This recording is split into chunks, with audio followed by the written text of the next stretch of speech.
يوم 3 أكتوبر سنة 2020 في مدينة برلين في ألمانيا، وبالتحديد في متحف برجامون، دخل شخص مجهول للمتحف وقام برش سائل زيتي على التماثيل والتحف اللي موجودة جوه، وكانت من ضمن الآثار دي رأس الملكة نيفرتيتي. ومن قبل الحادثة دي ولحد دلوقتي مصر لسه بتطالب ألمانيا بالقطعة دي. بس يا ترى مين هي الملكة نيفرتيتي؟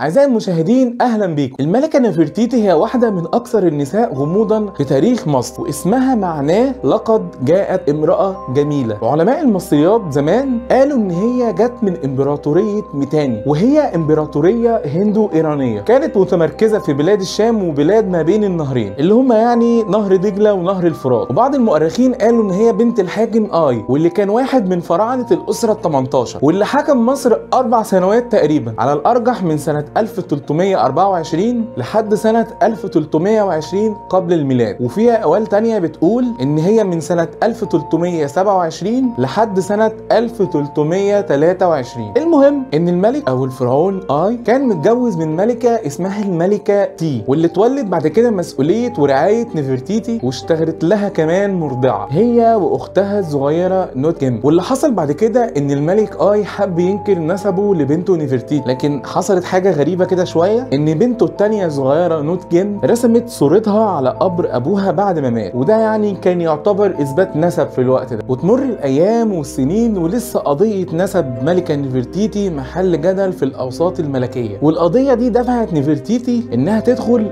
في معارك وفي خناقات سياسية، وولد عندها رغبة ان هي تنتقم من الفراعنة الكبار، وزود تعطشها اكتر للسلطة. فضلت توقع في ملوك وفي حكام لحد ما قدرت ان هي توصل لحكم مصر. واول ما كملت 15 سنه حياه نفرتيتي اتغيرت تماما. اتجوزت من فرعون اسمه امنحتب الرابع، او اللي احنا بنقول عليه اخناتون. واخناتون واحد من اشهر الفراعنه المصريين، واللي حصل معاه ما حصلش مع اي حد قبله. قبل اخناتون كان في الهه كتير كانت الناس بتعبدها، فاخناتون اول واحد فكر ان هو يوحد الديانات دي كلها، وقال ان في اله هو الموحد للالهه دي كلها اسمه اتون، واعتبروه هو اله الشمس. حتى رمزه كان عباره عن شمس كده وطلع منها اشعه، واتقال عليه ان هو اللي خلق الكون وخلق الحياه وخلق كل حاجه، وان الاشعه بتاعته بيمد بيها الناس بالخير والنور. وفي شويه مؤرخين تانيين بيقولوا ان اخناتون وحد الالهه عشان يعزز سلطته ويرفع من قيمته هو ونفرتيتي وقتها. المهم ان نفرتيتي كانت ذكيه جدا، وفي الوقت اللي كان اخناتون بينقل فيه عباده اتون للناس استغلت ده جدا، وقالت على نفسها ان هي وسيط ما بين الناس وما بين الاله، وقالت عنكم انا هنقل كل امانيكم واحلامكم للالهه، سيبوني انا هتعامل وهتصرف وهعمل كل حاجه. وبعد كام سنه اتنازلت عن العرش لزوجها اخناتون، وبسبب القوانين الملكيه في الوقت ده اضطرت ان هي تغير اسمها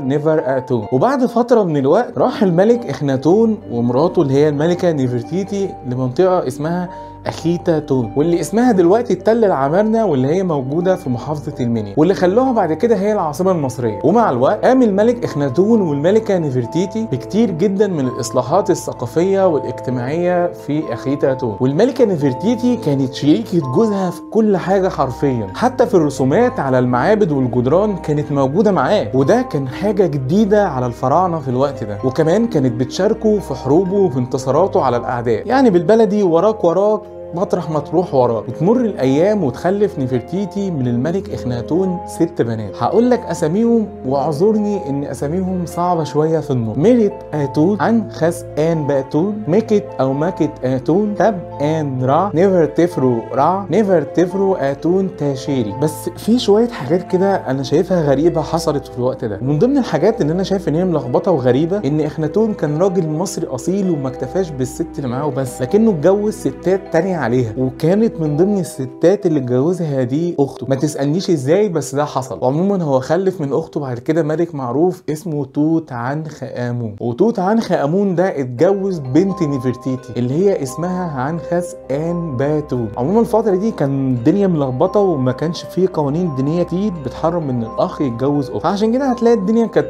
بزراميط حبتين.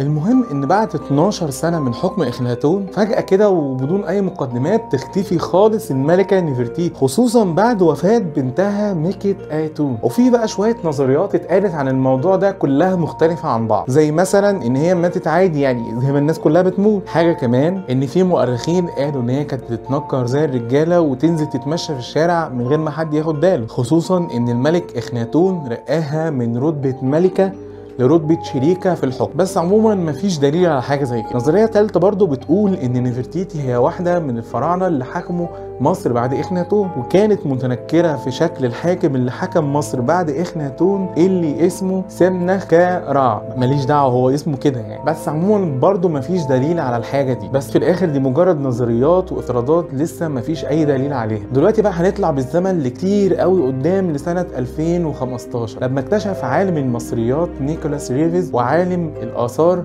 ممدوح الدماغ اكتشفوا حاجة في مقبرة توت عنخ آمون بيعتقد ان هي ممكن تكون مدخل لمقبرة الملكة نفرتيتي. والمدخل ده عبارة عن شوية اختلالات هيكلية واشكال كده ورسومات غريبة بتقول يا جماعة هنا في غرفة سرية في المقبرة دي، واللي لقوا فيها اواني معدنية ومواد عضوية بتدل فعلا ان ممكن يكون في فرعون مدفون في المقبرة دي. وفي شهر فبراير سنة 2020 نشرت مجلة نيتشر نشرت دراسة بتاعت زي سكان كده للمقبره بتاعت الملك توت عنخ امون، والسكان ده بيخترق التربه والصخور والارض كلها. والفحص ده دعم نظريه ان فعلا في الناحيه الثانيه من مقبره الملك توت عنخ امون في غرفه سريه وفي حد ممكن يكون مدفون جواها. ولحد دلوقتي لسه ما حدش دخل الغرفه دي ومش عارفين ايه اللي جواها بالظبط. ونتمنى يعني ان احنا نلاقي حاجه جوه جديده، نفرتيتي بقى توت عنخ امون زي ما يكون. المهم ان في حاجه جوه جديده علينا وروعه جدا جدا